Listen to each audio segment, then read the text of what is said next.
suis agricultrice depuis 2013. Avant, j'étais pas du tout dans le monde agricole. Et puis, quand j'ai eu mes enfants, j'ai décidé de changer de vie et de venir m'installer là où j'ai grandi, dans la ferme familiale. Et puis, petit à petit, de prendre mon envol, de continuer dans la tradition de ce qu'on pouvait trouver avant en Provence. Donc, on a des ânes. On fait aussi de la transformation de notre blé dur en pâte. Et puis, on a aussi quelques hectares d'amandiers parce que ça fait partie vraiment des traditions de la Provence. Sur la transformation de blé, on produit du blé dur qu'on transforme en pâte. On a fait ce choix-là parce que de vendre le blé à la coopérative, c'était vraiment pas rentable.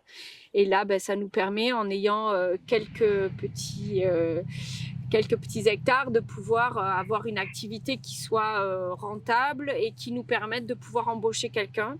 Donc c'est vraiment un avantage pour nous parce que déjà ça nous permet de pouvoir gérer toute la chaîne de production, de la culture jusqu'à la transformation et à la distribution.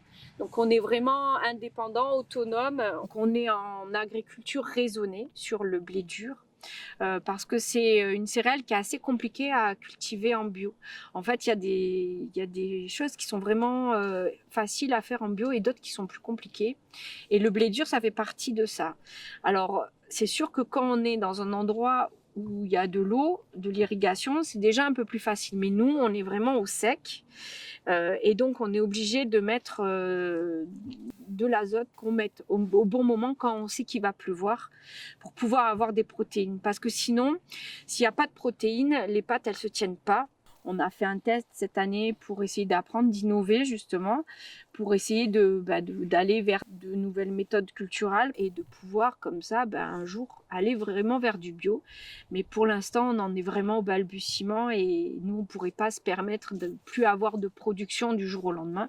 Moi, je suis vraiment contente d'avoir fait ce choix. Avec mon mari, on adore travailler ensemble tous les deux et voilà, d'avoir des projets, de pouvoir innover, de pouvoir réfléchir à des nouvelles choses.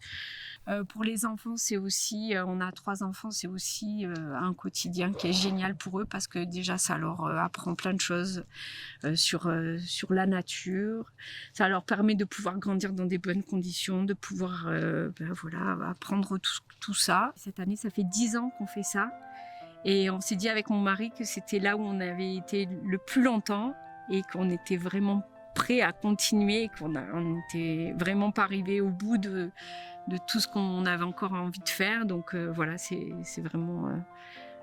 vraiment génial de pouvoir voilà, vivre comme ça.